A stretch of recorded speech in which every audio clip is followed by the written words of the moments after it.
Hey everybody, EB's back, and today we're going to talk about the Razor Crest from LEGO.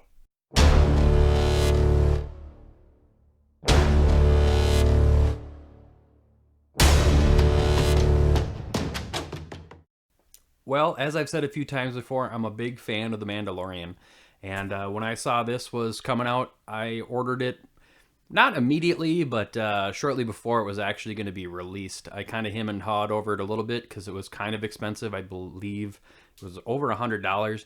It is an Amazon exclusive, so that's the only place you're going to find it. At least in the US, it's an Amazon exclusive.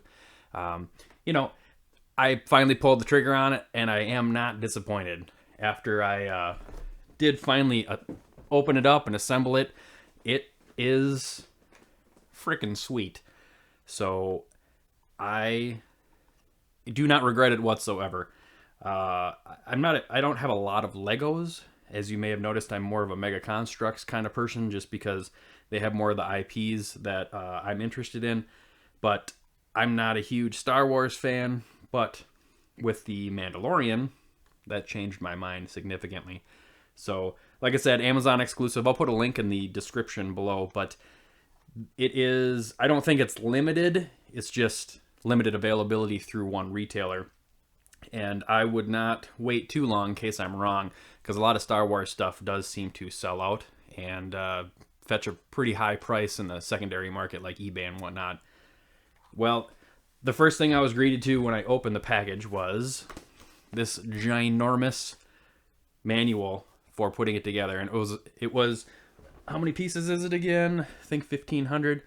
No, it's not even that. It's only 1,023. So when you open a manual and it is about a half-inch thick, that was a little frightening. But they do the instructions incredibly well. So I just give you an example here where you have to find, like, what is it, 3 pieces, and this is where these 3 pieces go. And then you find 2 pieces, and this is where these 2 pieces go.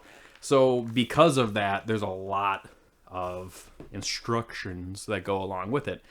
And they have it in 6 bags, and each of the 6 bags took about a half hour a piece.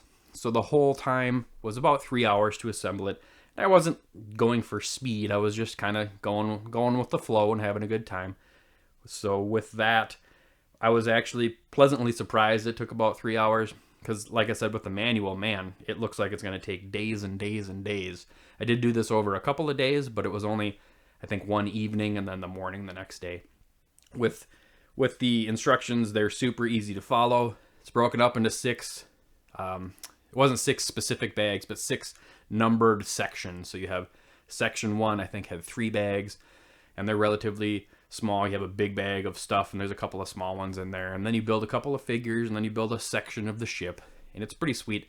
All in all, I was very impressed with the instructions because of how simplistic they made it. This does seem to be more adult focused as opposed to a child's toy, not just with the price, but I mean there's a lot going on here.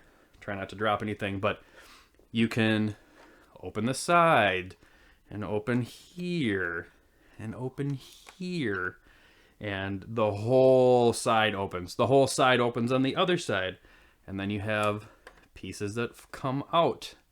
And it's like, I think it's carbonite, where it's got a little Lego figure kind of encased in carbonite, and there's 2 of those. If I'm mispronouncing that, I'm sorry, but even with this bends, and I mean, it to me was pretty amazing how detailed the whole thing was. It even has a escape pod that I currently have Mando in, but the escape pod just kind of sits in there, but it's just easy to touch in there, and it stays pretty secure. You have the gate on the back that opens here, and like I said, the whole other side. The top is a little funky just because it's at an angle. You have to pull this piece out as opposed to rotate up, but you got a couple of trying to drop it here, got a couple of seats in there. No, it's a little hard to see, and it's super detailed. You can even pull, let's see here if I can do it, you can even pull the side of one of the engines off, so you can work on the engine if you wanted to. And I was very, very, very impressed with the level of detail that went into this. I'll do some close-up shots that I'll kind of overlay as I'm talking here. And it's got the little skis on the bottom. All in all, it was worth the price. I mean, you kind of think about it, some toys, they cost a lot. Well, with this, it's a bunch of plastic, but I feel like the thing you're paying for was the ingenuity that it took to put this all together from a bunch of little plastic pieces to something you can build at home. You're kind of paying for that, and you're paying for, I mean, this, I used to work in the printing industry, and printing something like this isn't cheap either. So, and you're paying for the IP, you know, because Lego has to pay Disney for using Star Wars. So there's a lot of things that kind of add up pretty quick. And ultimately, for whatever the exact price was, I'll put a link in the description so you can see it. But it's worth it to me. I don't know that I would buy a fleet of them, but in the show there's only one anyway, so you just want one. All in all, it's great. I really like the mini Yoda figure. It's kind of funny because he is, sorry, not mini Yoda, the baby Yoda. He is pretty cool because he is like half the size of a normal minifig. And that was, I would assume, a very unique piece because they probably aren't making a bunch of miniaturized minifigs for other IPs. So it's very specialized. And ultimately, if you were on the fence of getting one of these, I would say hop that fence and get on it before they're gone. Well, thanks for watching the video. Don't forget to like, subscribe, and leave a comment below because this is the way.